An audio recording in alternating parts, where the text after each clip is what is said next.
పల్లెటూరు ఒకప్పుడులా లేదండి. పల్లెటూరు అంటే పచ్చగా ఉంటుందని, మనుషుల్లో ప్రేమ అంతంటే అంత ఉంటుందని, భలే ఉంటుంది అనుకునేవాళ్ళం కదా! రీసెంట్‌గా కొన్ని విషయాలు బాధపెట్టినాయండి. కొన్ని విషయాలు మనం డిస్కస్ చేసుకోవాలి, ఆలోచించాలన్నాం కదా! అలాంటిదే ఇది కూడా.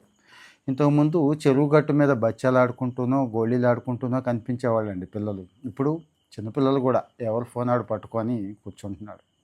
ఇంతకుముందు పోతూ పోతూ ఆ చెరువులో దిగి కాస్త దోసెడుతో నీళ్లు తాగాలి అనిపించేదండి. ఆ దోసెడుతో నీళ్లు తాగితే అదే రోజు చచ్చిపోతామేమో ఏమో. అందులో ఇంతకుముందు కాస్త చేప పిల్లలు అవి కనిపించాయి, ఇప్పుడు అవి కూడా లేవు.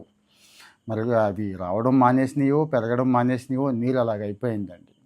కాలువకి వెళ్ళి స్నానం చేయాలనిపించేదండి ఇంతకుముందు.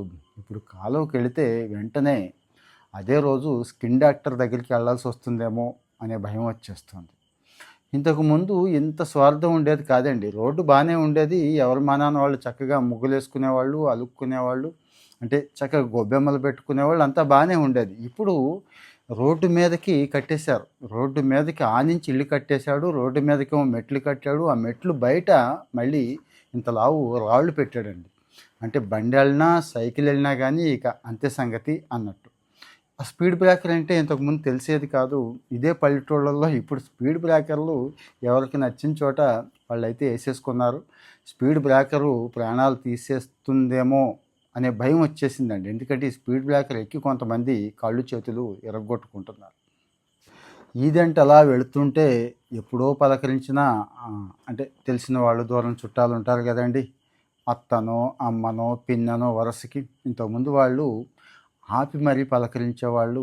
ఇప్పుడు పాపం వాళ్ళ ఫోన్లో వాళ్ళు బిజీగా ఉంటున్నారండి. పల్లెటూరు ఒకప్పుడు చాలా సందడిగా ఉండేది. వీధులన్నీ కూడా అనుకుంటున్నాం కదా, ఇప్పుడు కూడా సందడిగానే ఉంటుంది. పోటీ అండి, ఎవడు మైక్తో వాడు పోటీ. ఒక పక్కన గుడి మోగుతూ ఉంటుంది, గుళ్ళో మైక్ సెట్టు. ఇటుపక్కేమో చర్చి మోగుతూ ఉంటుంది, అటుపక్కేమో ఆయన సాహిబ్ గారు మోగిస్తూ ఉంటాడు. ఎవరి పోటీ వాళ్ళది, ఎవరు తగ్గించేదే లేదు.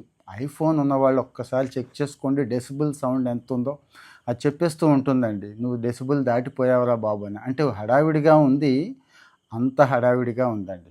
సాయంత్రం అయితే ఇంతకుముందు ఆ చెరువు గట్టునో చెట్టు కింద కూర్చొని కాసిన్ని కబుర్లు చెప్పుకునేవాళ్ళం.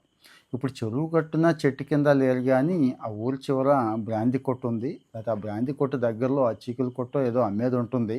అక్కడ మాత్రం ఎక్కువ మంది జనం కనబడుతున్నారు. ఏదేదో పిచ్చి పిచ్చి మాటలు తూలుతూ తుళ్ళుతూ అదో రకమైన లోకంలో వాళ్ళు ఉంటున్నారండి.